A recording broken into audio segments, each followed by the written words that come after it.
Allez, bonjour à tous. C'est Judith, bien sûr, des Magies de la Lune.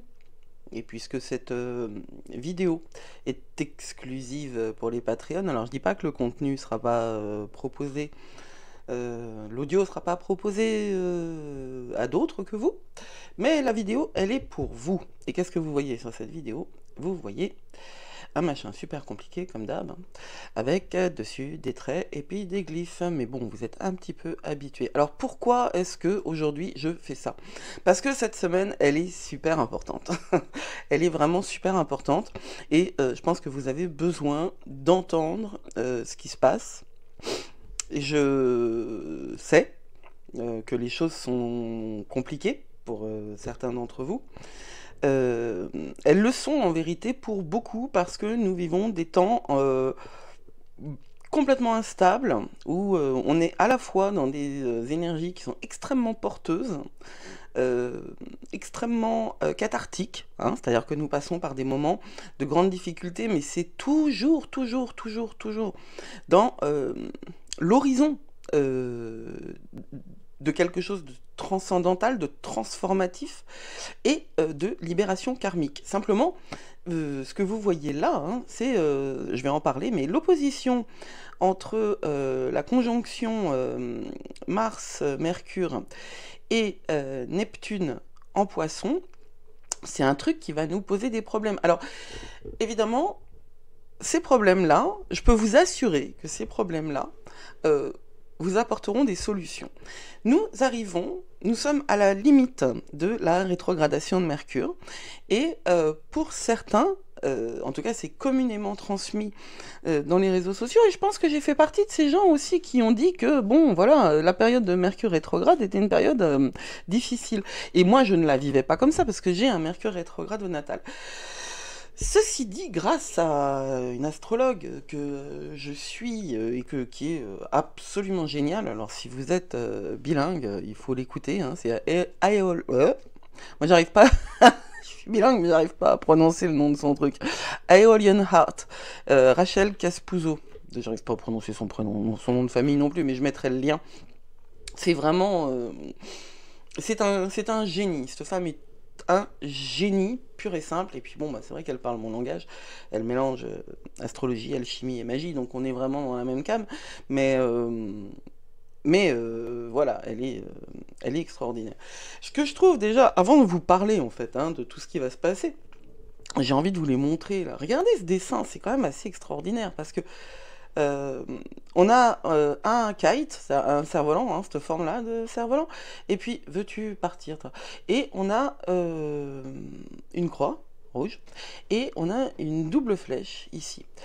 Bon, il y a des noms pour tout ça, hein, j'ai pas envie de vous embêter avec. Ce que ça veut dire, c'est que ce sont des énergies qui sont multiples, complexes, paradoxales, et que en vérité, ce qui va se passer va complètement dépendre de la manière dont vous le prenez. Et je ne dis pas ça pour culpabiliser les overachievers qui m'écoutent, hein, tous ceux qui pensent qu'ils en font jamais assez. Je dis ça parce que soit vous arrivez à capter la vibe, à prendre la vague, hein, vous êtes à l'aise sur votre surf, vous avez maîtrisé les choses, vous n'avez plus peur.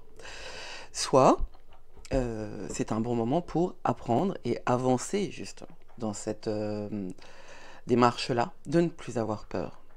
Et de la vague. Arrête, gaga. Pardon. Et de la vague, et de l'océan, et de vous. C'est globalement, c'est un peu de nous dont on a peur.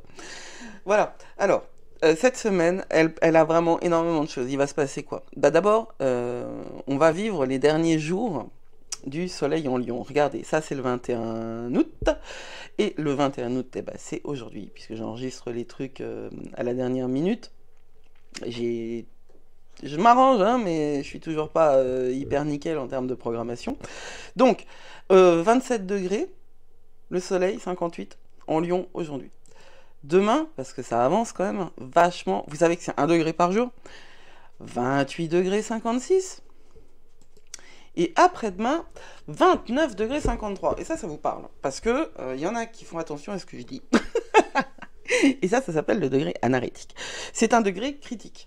Et c'est un degré critique sur lequel j'attire votre attention, vous allez voir, parce qu'il y a une opposition, mais mortelle, enfin mortelle, il ne faut pas dire ça, j'ai dit, une opposition puissante entre Mars et donc cette conjonction maintenant qui est super loose, quoi, super large. Hein. Moi, 6 degrés de différence entre deux planètes, pour moi, ce n'est plus une conjonction. Je maintiens mes 3 degrés parce que voilà. Ceci dit, ici, hein, entre 25,53 et 29,53, il y a 4 degrés, et je le considère encore comme une conjonction, parce que pour moi, le degré anarétique, c'est vraiment un truc qui a des, comment dire, des effets larges. Comment dire, c'est pas un impact réduit. C'est un impact qui a vraiment voilà, une aire d'effet large. Le degré anarétique, c'est un truc particulier. Le soleil en Lion, là, il va être obligé d'abandonner sa toute-puissance pour passer en Vierge. Et ce passage du Lion à la Vierge, moi, je l'ai toujours trouvé fascinant.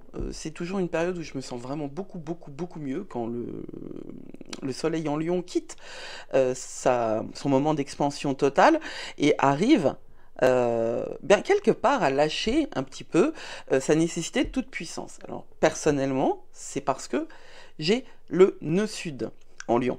Donc le nœud sud, dans votre thème, c'est ce que vous portez, c'est là d'où vous venez, énergétiquement parlant, en termes aussi de vie antérieure, de karma.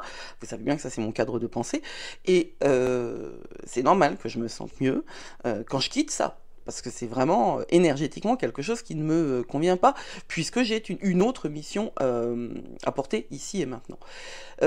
On va reprendre les choses point par point, ne vous inquiétez pas. Mais cette chose-là, on va la voir.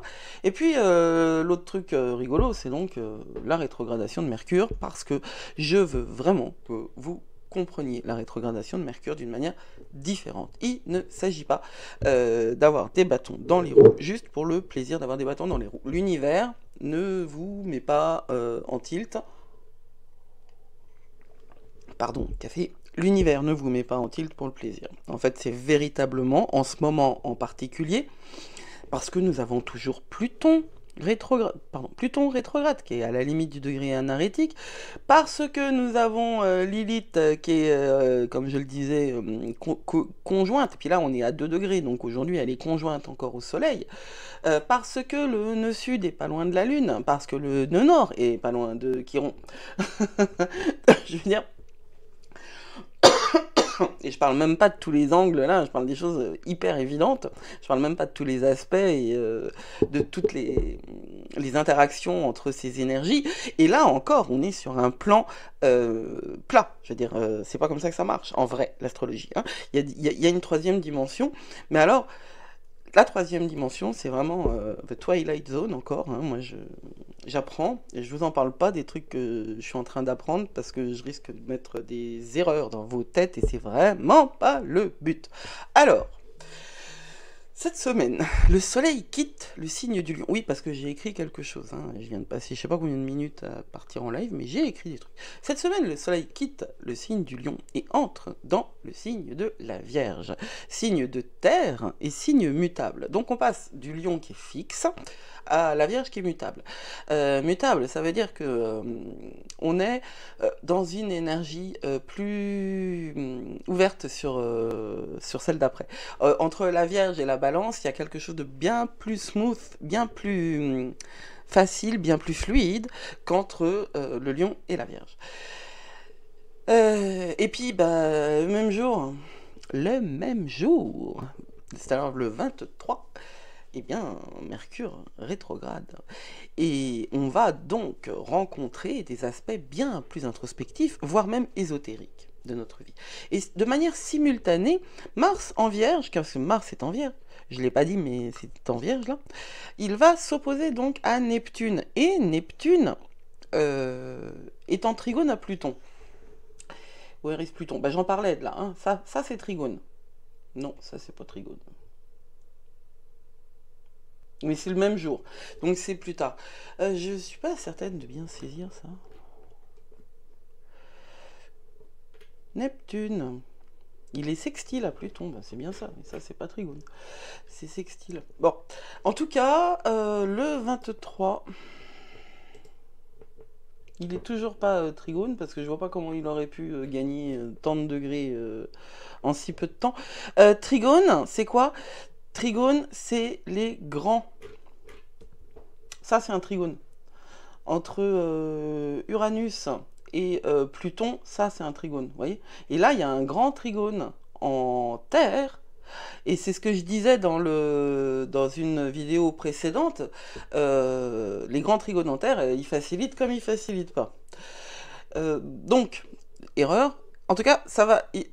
Neptune est en sextile à Pluton. Et ce sextile-là s'oppose à l'opposition Mars-Neptune. Autre chose, Pluton est en trigone à Uranus. Et ça rencontre aussi, hein, vous le voyez. On dirait vraiment un kite, mais on pourrait dire que c'est une arbalète aussi, qui va lancer cette flèche-là entre le dieu de la guerre et le dieu des illusions. Parce qu'en l'occurrence, Neptune rétrograde en Poisson, on est dans la dissolution, hein, on est dans la dissolution de soi. Faites attention à ça. Et on est aussi dans la difficulté de percevoir ce qui est illusoire et qui nous a servi. Ne jetez jamais la pierre sur les illusions qui vous ont nourri jusque-là. Elles ont été fondamentalement nécessaires. N'oubliez jamais que il n'y a pas d'autre manière de voir. Toutes choses étant égales par ailleurs, hein. Je parle pas des grands méchants ni des psychopathes, tout ça. Et encore, mais je vais la finir cette phrase. On fait toujours ce qu'on peut. Et on fait du mieux qu'on peut. Je veux dire, même si c'est que dalle, ça veut dire que ce jour-là, ou en général, vous pouviez faire que dalle. Voilà. Vous faites toujours ce que vous pouvez. Arrêtez d'acheter cette idée-là, de rentrer dans cette idée que vous n'êtes pas assez, vous n'êtes pas bien. N'écoutez pas les vieilles voix parentales ou les vieilles voix professorales du paradigme d'avant dont on essaye de sortir, qui vous indiquent que parce que vous êtes né ici ou là, ou parce que vous avez cette réalité intérieure ou extérieure, vous ne valez pas. Ma fille de 15 ans, qui est hypersensible et HPE, petit ascendant cancer, a hérité de petits problèmes de surpoids venant de moi.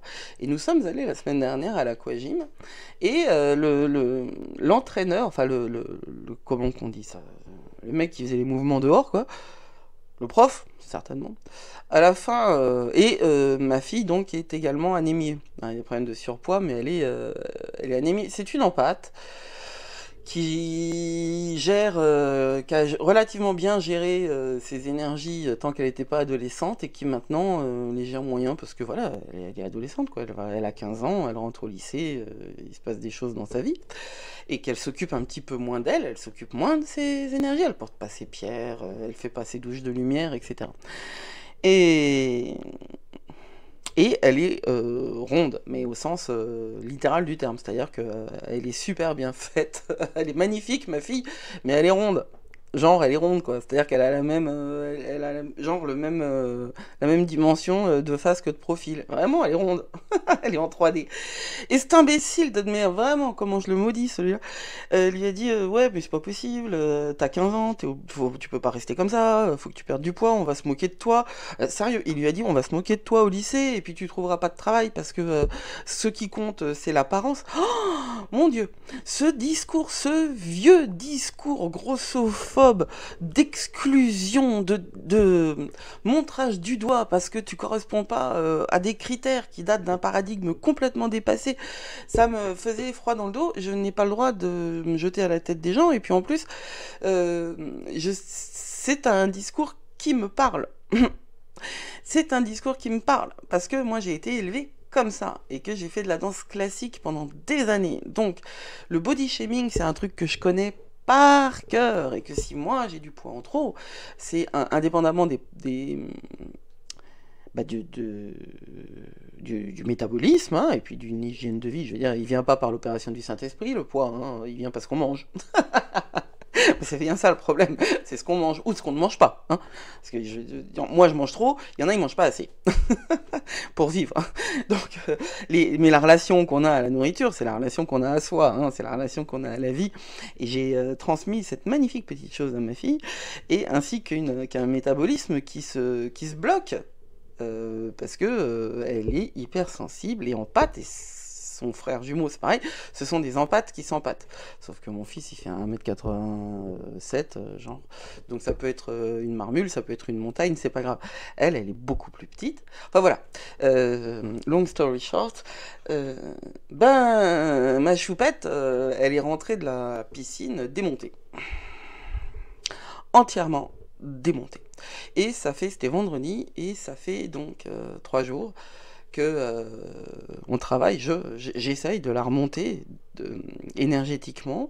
J'essaye de se remettre en accord avec elle-même, parce que elle avait déjà eu des problèmes d'être mal à l'aise dans son corps, et elle avait travaillé avec une hypnothérapeute, et elle s'en était sortie haut la main. Elle avait accepté, comment dire, le fait que de toute façon morphologiquement elle sera jamais une crevette, et elle commençait à vouloir bouger, parce que le problème d'un ado qui n'a pas fait de sport avant, c'est qu'il va pas bouger.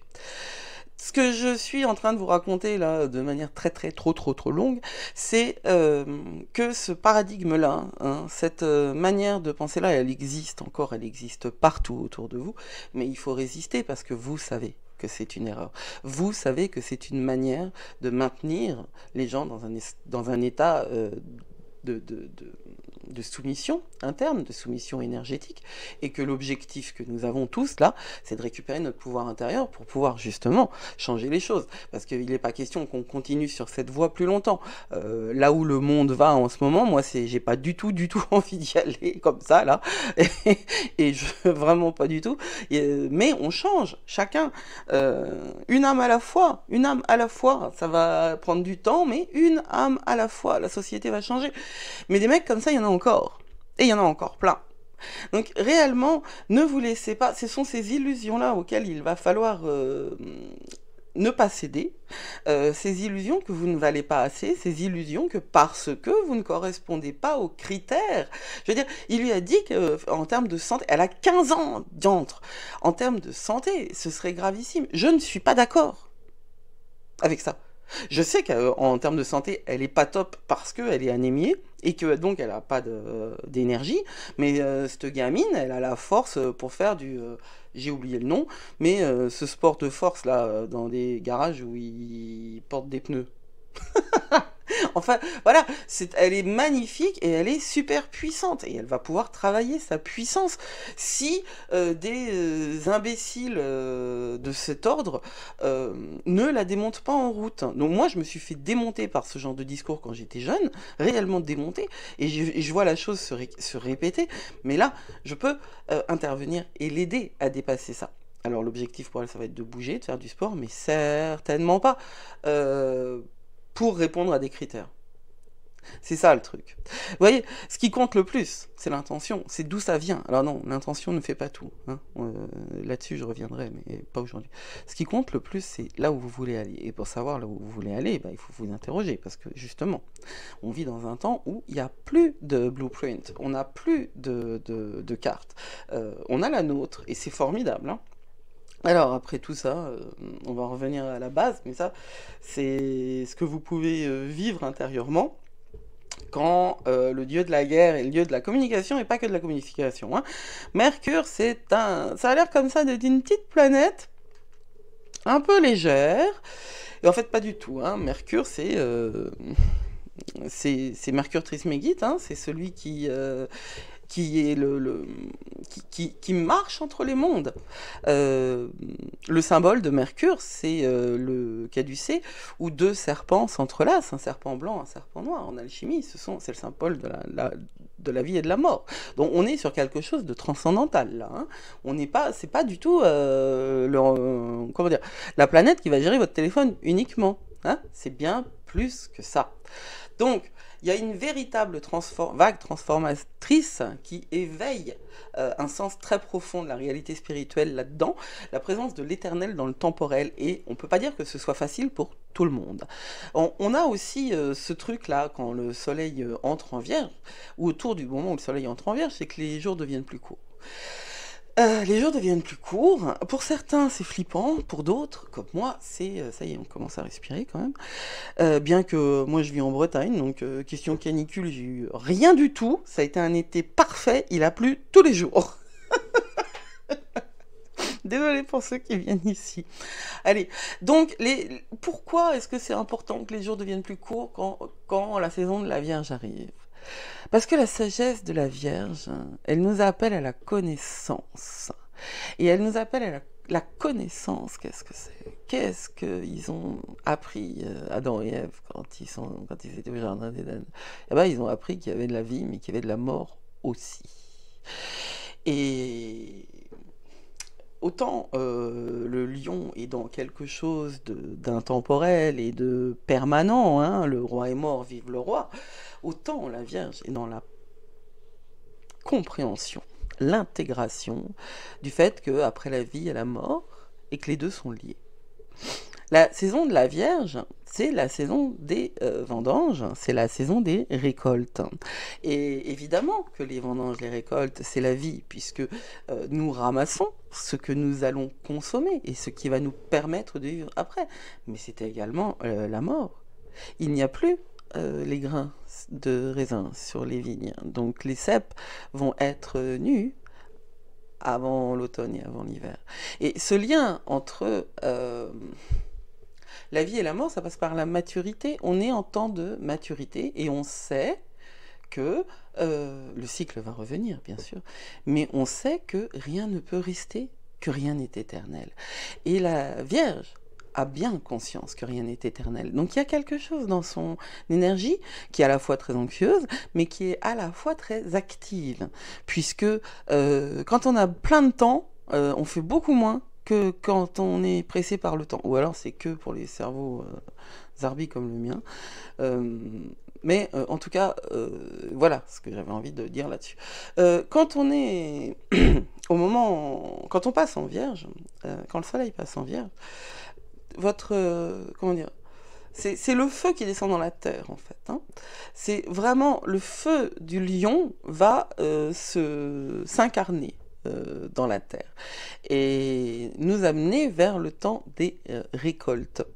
Alors vous pouvez pendant ce temps de la Vierge, et parce que nous avons tous ces angles dont je vais parler maintenant précisément, cette dimension qui peut paraître un petit peu étrange d'associer de l'ésotérisme aux signes pratiques, analytiques de la Vierge, mais je pense que la Vierge est pratique et analytique justement parce qu'elle est déjà passée peut-être par la catharsis du feu qui ne voit que lui, qui ne pense qu'à lui et qui généreusement donne ce qu'il a donné, hein. Le lion est un signe d'une générosité intense, mais c'est une générosité qui part de lui et qui retourne à lui et à sa cour, quoi. La Vierge, on est dans autre chose que ça. Et justement, voyons donc j'étais bien. Ce jour où le soleil est en anarétique, et là, il comprend, le lion, à ce moment-là, qu'il va devoir sacrifier son trône et que c'est fini. L'énergie du lion, c'est l'énergie du trône, celui qui reste, de celui qui dirige, qui regarde, qui trône véritablement en hauteur supérieure aux autres. Mais là, il comprend, le soleil, qu'il est obligé de redevenir le serviteur de la terre. Et c'est pour ça qu'après la grandeur du lion, on arrive à cette énergie du service à l'autre, qui est celle de la Vierge, pardon. Et ce jour-là, nous avons Vénus, ici, rétrograde en Lion, qui est à la limite, hein, du degré critique du 15. 15, c'est un degré critique aussi. Le vernal, c'est le 0,1. L'anarétique, c'est 29. Et celui du milieu, bon, il doit avoir un nom, mais je l'ai oublié. Qui est un degré critique aussi. Parce que c'est comme, vous savez, c'est comme le premier quartier et dernier quartier de la Lune. Hein, quand on est, c'est comme les solstices. Non, désolé. Oups, on revient. C'est comme l'équinoxe. Ce sont des moments critiques. Et encore une fois, critique, ça veut pas dire mauvais. Hein. Critique, ça veut dire que c'est des moments particuliers. Voilà. Alors,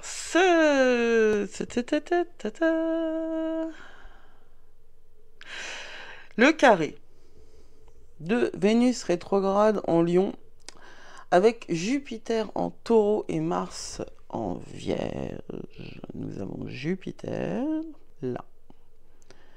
Ça, c'est un carré avec Vénus rétrograde. Et là, je ne me suis pas trompé.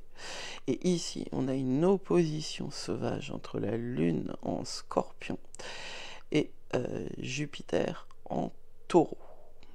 On a aussi un carré entre Vénus rétrograde et la Lune en Scorpion.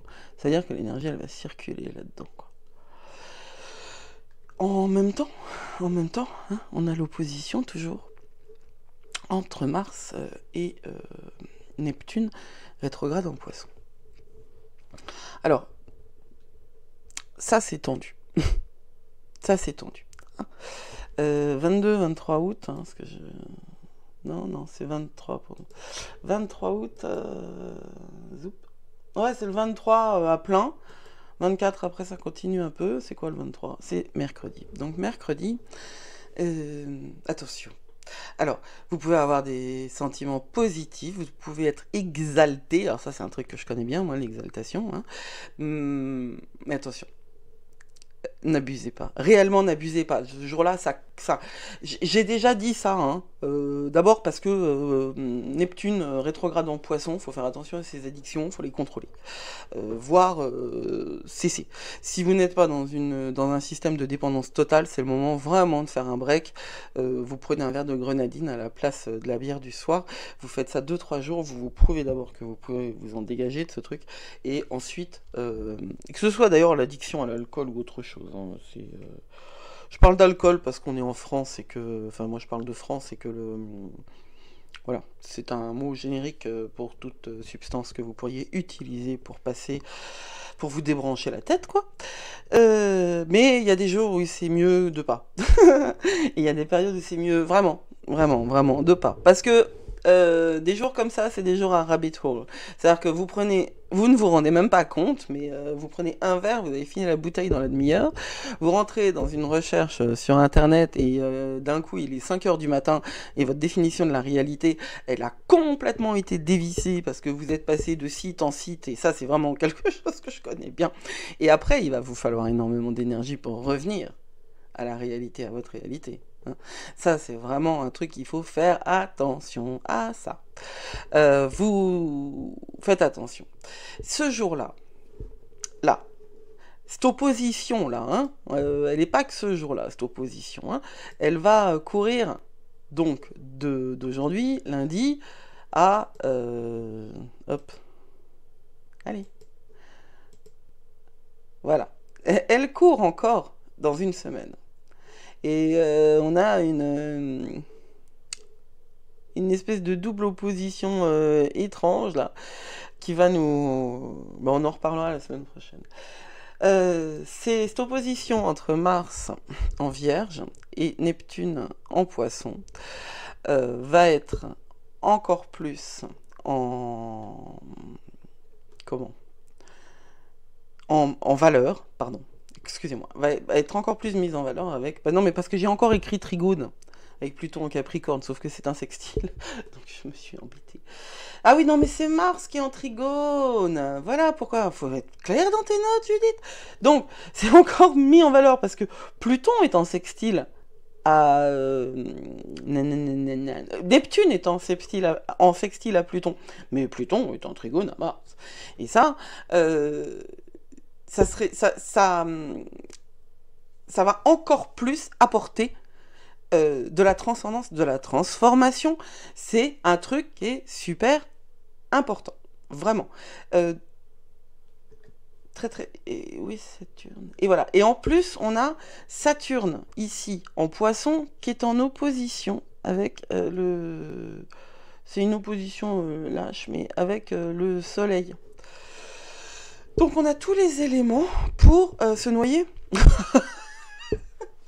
On a tous les éléments pour se sentir découragé. Vidé de son énergie, il serait tout à fait logique que mercredi, justement, vous perdiez une forme de motivation et que vous vous sentiez découragé. Et c'est pour ça qu'on va avoir peut-être une tendance à chercher l'oubli, l'oblivion. J'aime bien ce mot, oblivion. C'est une forme d'oubli un peu narcotique. Et il faut faire attention à ça. Parce que vous ne voulez pas perdre, si vous pouvez garder votre conscience et traverser ces moments-là sans vous perdre, vous y gagnerez énormément. Si vous ne pouvez pas, comme je le disais au début, c'est pas grave, vous faites de votre mieux. Mais Mars est en Vierge, donc, et les zones Neptune, elles peuvent être également purificatrices. Il y a quelque chose de cathartique là-dedans. Alors, ne rentrez pas dans l'oblivion, dans l'idée de vous y perdre et d'oublier. Non. Si vous avez cette tentation-là, déplacez votre intention de quelques degrés vers une forme de possession, d'intégration à l'intérieur de ce que vous faites, en toute conscience. En toute conscience.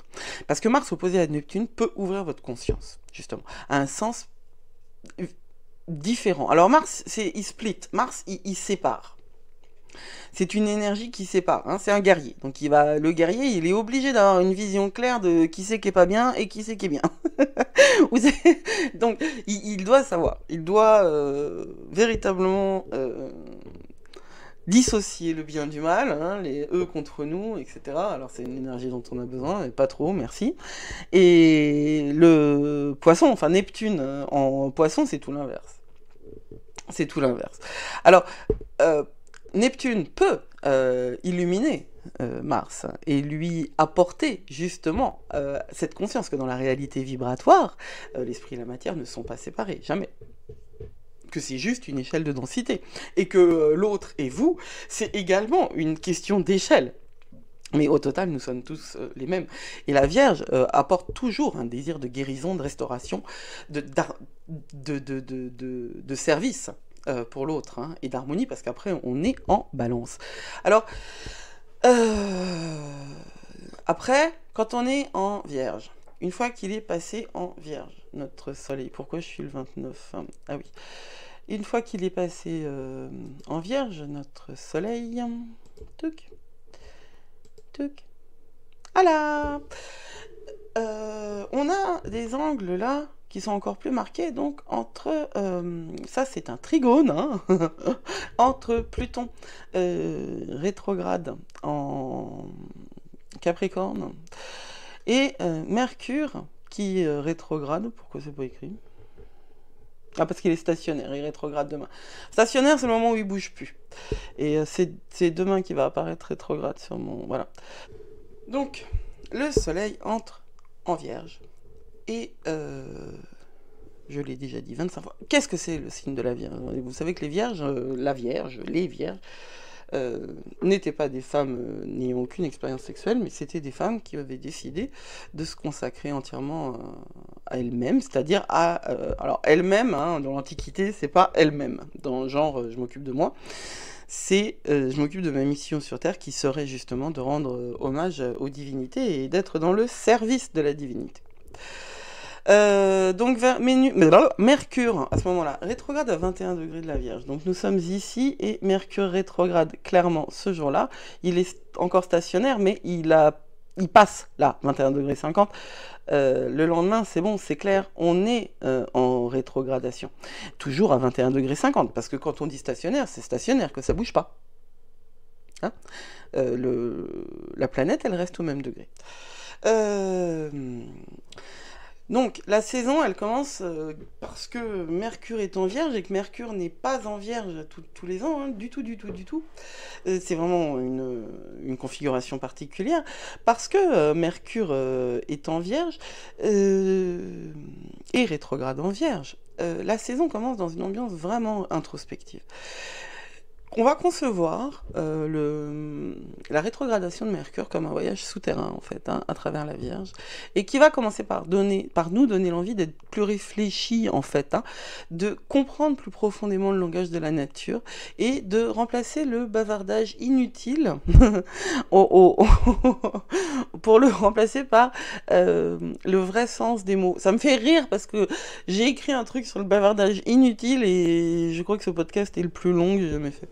Alors le voyage souterrain de Mercure est vraiment une descente dans les couches de conscience les plus profondes, en fait, hein. Il va s'agir d'être en lien avec toutes les dimensions symboliques et mythiques, archétypales de ce qu'il se passe en vous maintenant. Et là, je vais terminer par l'interprétation de Mercure rétrograde par Rachel Caspuzzo, justement de Aeolian Heart. Elle dit j'aime à penser que les rétrogradations de Mercure sont des périodes qui favorisent la neuroplasticité collective, un terme qui décrit la capacité du cerveau à se réorganiser en formant de nouvelles connexions neuronales. J'adore cette idée-là, j'adore cette femme, je la trouve vraiment géniale. Alors la neuroplasticité, qu'est-ce que c'est? C'est un truc qu'on a tout le temps, qu'on a moins quand on est vieux, qu'on a moins quand on scrolle, qu'on a moins quand on regarde la télé, qu'on a moins quand on consomme des produits processed, comment c'est en français, des produits transformés dans les usines. La neuroplasticité, c'est la souplesse du cerveau au total, hein, et elle est essentielle à l'apprentissage, elle est essentielle également à la guérison. Et on perd de sa neuroplasticité quand on vieillit et qu'on alzheimerise, ou avant ça s'appelait de la sénescence, ou ça s'appelait de la... j'ai oublié le mot... voilà. Moi, ma neuroplasticité... non, ce que je veux dire, c'est... Je rigole, hein, je suis en pleine forme. Enfin, presque. Mais voilà. Concevez donc que la rétrogradation de Mercure vous apportera cette possibilité de changer, que la neuroplasticité de notre cerveau nous permet en permanence. C'est ça qui nous a permis d'évoluer, hein. C'est pour ça que maintenant on a des smartphones qui d'ailleurs diminuent notre neuroplasticité, mais les choses sont toujours paradoxales. Concevez les rétrogradations de Mercure comme des périodes, donc elle dit, de neuroplasticité accrue, ou écoutez bien, maximum de réécriture et de reprogrammation peuvent être accomplies. Alors la rétrogradation de Mercure en Vierge va purifier votre esprit et va affiner votre méthode de questionnement et améliorer la qualité de votre perception. Parce qu'il faut vraiment, vraiment comprendre ce que dit Heisenberg. Et ouais, on va parler physique avec le principe d'Heisenberg. Le principe d'Heisenberg, c'est le principe de la transformation par l'observation. C'est-à-dire que Heisenberg a déclaré « Ce que nous observons n'est pas la nature elle-même, mais la nature exposée à notre méthode de questionnement. » Et comment questionne-t-on? Toutes nos méthodes d'interrogation de la nature dépendent du langage. Et c'est la nature même du langage de se référer aux choses. Il s'agit du langage. Donc il s'agit de la manière dont vous mettez en mots ce que vous voyez. Et ça correspond à ce que je dis plus simplement. C'est pas vrai, hein, qu'on croit ce qu'on voit, hein. On voit ce qu'on croit, parce que le langage crée notre croyance. Et Mercure s'occupe du langage. Et Mercure rétrograde en Vierge va vous permettre de nettoyer vos langages et d'arrêter d'utiliser des mots. Moi, je sais par exemple que j'ai des interjections je suis pas... On peut pas dire que je sois vulgaire, mais j'ai tendance à être grossière quand même au quotidien. Et il y a un terme, par exemple, que j'emploie beaucoup quand un truc m'échappe des mains ou quand je ne suis pas d'accord, quand je ne suis pas contente. Et ce mot qualifie des travailleuses du sexe. Et je tiens à changer, à enlever ce mot de mon vocabulaire, parce que s'il y a un job que je ferais pas, moi, c'est celui-là. Donc je trouve que les travailleuses et les travailleurs du sexe méritent tout notre respect pour les services qu'elles offrent en faisant payer, mais d'où on ne devrait pas faire payer. Et quand on propose un service, hein, et d'ailleurs pour moi elles ne vendent pas leur corps, elles ou ils d'ailleurs vendent un service, et c'est bien différent. Si ça pouvait être formulé comme ça, je pense que ces personnes-là seraient moins détruites intérieurement. Donc, je vais en profiter pour l'enlever de mon vocabulaire, parce que utiliser ce mot à répétition, c'est continuer, je pense, à diffuser cette idée justement à laquelle moi j'adhère pas du tout, que c'est moralement répréhensible de faire commerce de ce type de pratique. Voilà. Alors, toutes choses étant égales par ailleurs, hein, on parle de gens qui ne sont pas forcés ni par la drogue ni par la mafia, qui sont en âge d'avoir un consentement et en capacité également. Donc c'est dans un monde idéal, évidemment, puisque la majorité d'entre elles, eux, ne remplissent aucune de ces conditions. Mais c'est symbolique, c'est archétypal, et c'est par là qu'on change les choses aussi. Alors je dis... Non. Mars en Vierge, Trigone à Pluton en Capricorne. Toupi. Ben voilà. Mars en Vierge, c'est parfait. Trigone à Pluton en Capricorne. Ça veut dire que, et on n'est pas jeudi, on est vendredi. Ça veut dire quoi? Ça veut dire que, et c'est super important, si vous avez perdu le mojo, la niaque en début de semaine, eh ben, ça va revenir. Parce que ce trigone avec Pluton en Capricorne va vous permettre de retrouver une passion physique, par la combustion interne de ce qui s'est passé avant. Parce qu'avec Pluton, il y a toujours un élément ésotérique dans le désir. Hein. Pluton, c'est vraiment le dieu des mondes souterrains, c'est Hadès. Donc il y a obligatoirement un dieu. Bah d'accord, c'est tous plus ou moins des dieux, mais enfin celui-là, il est intense, quoi.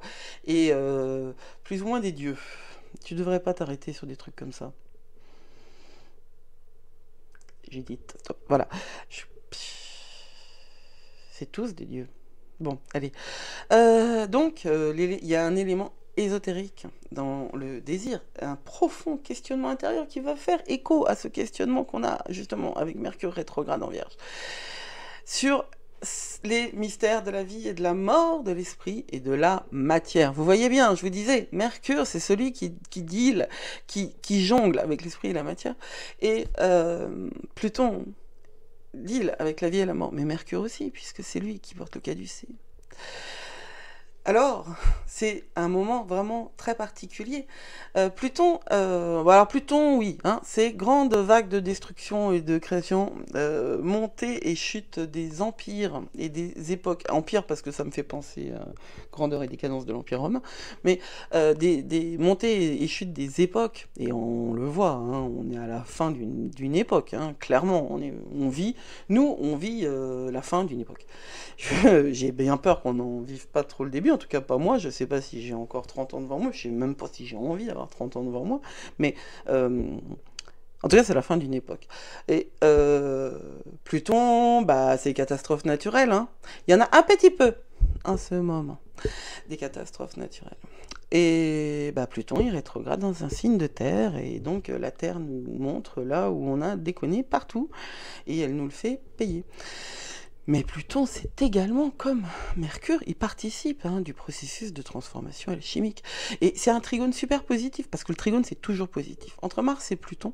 Et du coup, on va vivre la transformation de la distraction en concentration profonde. Parce que grâce à ce trigone, ce qui était en nous, peur tremblante, va se de ce qui était en nous une peur tremblante, va naître un courage sans bornes. J'aime bien cette phrase, alors, il fallait que je la dise dans le bon sens. Et donc toute cette présence de Mars en Balance et de l'opposition du Soleil à Saturne, on en parle la semaine prochaine. Merci pour votre attention. Vous recevrez la transcription et peut-être des questions pour accompagner cette période dans la semaine ou aujourd'hui, je ne sais pas. Prenez soin de vous, n'hésitez pas à me contacter et blessed be.